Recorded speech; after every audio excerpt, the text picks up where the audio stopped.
Aucun représentant honnête du panafricanisme ne peut se tenir aux côtés des accents aigus, un régime qui a fait tirer sur son propre peuple, qui continue des accents aigus écraser les libertés publiques et qui accent aigu accroche au pouvoir par la ruse et la violence. Aucun représentant honnête du panafricanisme ne peut se tenir aux côtés des accents aigus, un régime dont la gouvernance calamiteuse demeure aux antipodes de l'accent aigu idéal des valeurs du panafricanisme.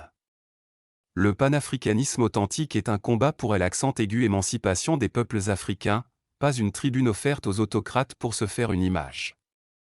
Alliance nationale pour le changement, ANC, une formation politique de l'accent aigu opposition togolaise, le 3 décembre 2025. Le parti politique ANC insiste dans son communiqué de presse sur la présence de M. Doudou Diène au sommet prétendument panafricain de Lomé, prévu du 8 au 12 décembre 2025. M. Diène dirigeait en effet en 2005 la mission de l'accent aigu ONU qui avait conclu à l'accent aigu assassinat de 500 Togolais pour que Faure Gnassingbé conserve le pouvoir à la mort de son père. Les responsables de l'accent aigu ANC rappellent que ces crimes sont restés impunis jusqu'accent aigu à ce jour et que le régime Gnassingbé est toujours là, encore plus dictatorial, encore plus impitoyable pour son peuple. Pour M. Diène, qui est annoncé à ce congrès, le régime de Faure Gnassingbé, dont il connaît très bien les sanglantes circonstances de l'accent aigu arrivé au pouvoir, est-il redevenu fréquentable? A-t-il la mémoire courte? La même question vaut également pour beaucoup de personnalités supposées panafricanistes, qui seraient sur la liste des potentiels participants à ce congrès de la honte. Dans un passé récent, nous nous étions occupés du cas Alain Foka, Camerounais des accents aigus origine et ancien journaliste à RFI. Dans plusieurs articles, à travers le journal Liberté, nous avions dépeint l'accent aigu homme et décrit son côté faux quant à sa prétention de panafricaniste. Sa proximité avec Faure Gnassingbé et la création de son association Fantoche Mansa ne visait et ne vise que accent aigu un enrichissement personnel de M. Foka et de ses amis au détriment du peuple togolais. Au jour d'accent aigu, oui, son compatriote soi-disant professeur Franklin Nyamsi, très présent sur les réseaux sociaux avec des prises de position aussi contradictoires que controversées sur le panafricanisme, ne trouve mieux à faire que de accent aigu en prendre aux Togolais qui le critiquent pour son intention de se rendre à Lomé pour le fameux sommet. Franklin Nyamsi a traité Faure Gnassingbé, il est accent aigu il y a pas longtemps, de dictateur et reconnu que les Togolais naissent dans la peur, grandissent dans la peur, travaillent dans la peur et meurent dans la peur. En écoutant de telles prises de position assez courageuses, c'est accent aigu est tout à fait logique que des Togolais et des accents aigus autres Africains croient que notre professeur soit vraiment panafricaniste, et soit toujours d'accent aigu oui étonné et surtout indigné que le même leader panafricaniste accepte de se rendre à un sommet soi-disant panafricain organisé par le même dictateur que accent aigu il dénonçait naguère.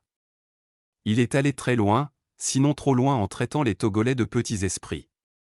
Des Togolais, surtout de la diaspora, pas des moindres, dans leur réaction, accent aigu ont pas manqué de lui rappeler que accent aigu il est un intellectuel véreux, un imposteur dont le caractère trouble de la personnalité, l'accent aigu incohérence et surtout le caractère contradictoire au panafricanisme des actes posés par sa personne dans un passé récent, ne sont plus à démontrer. Il est par exemple rappelé à Franklin Nyamsi que accent aigu il a écrit des livres et fait des vidéos pour traîner dans la boue la mémoire de Thomas Sankara, dont il justifiait l'accent aigu assassinat par Blaise Compaoré, par des arguments à dormir debout, le même Thomas Sankara que accent aigu il essaie au jour d'accent aigu oui de porter au firmament. Le même comportement instable de sa part et l'accent aigu a également amené à traiter Assimi Goïta du Mali des accents aigus inintelligents au lendemain de la prise de pouvoir par ce dernier par un coup des accents aigus État. Assimi Goïta est au jour d'accent aigu oui le grand chouchou du grand panafricaniste, Franklin Nyamsi.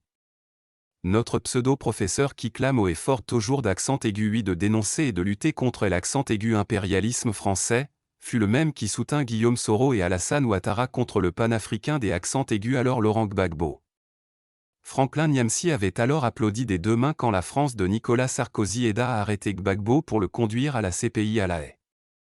Rappelons que la rébellion conduite par Guillaume Soro en 2010, pour installer Ouattara au pouvoir, fit des milliers de morts ivoiriens. Au jour d'accent aigu oui Alassane Ouattara est traité de tous les noms par le Cameroun et désormais sans repère quant à ses convictions supposées, panafricanistes. Pour démontrer, comme accent aigu il en était encore besoin, que Franklin Nyamsi mange à tous les râteliers, pourvu que accent aigu il y trouve son compte personnel, nous pouvons également citer l'accent aigu exemple du défunt opposant togolais Agbeyome Kodjo.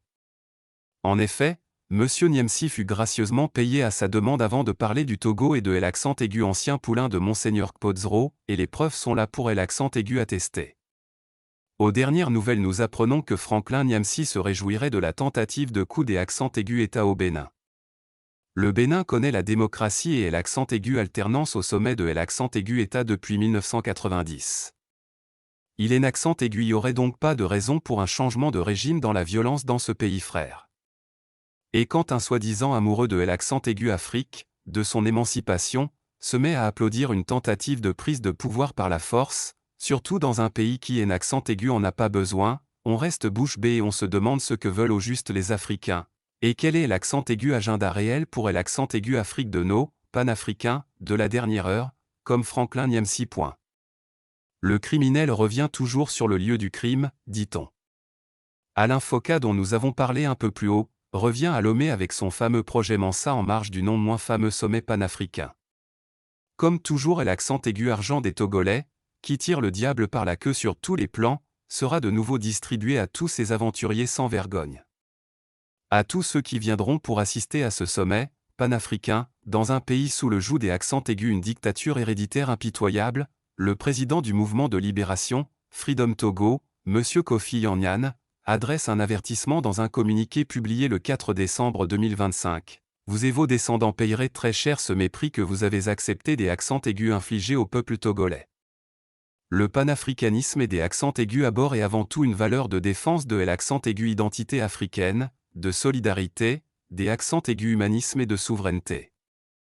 Devrions-nous avoir à vous le rappeler? Que vaut donc le panafricanisme prôné par Faure Gnassingbé et que vous cautionnez par votre participation? Samarit Tchadjobo, Allemagne.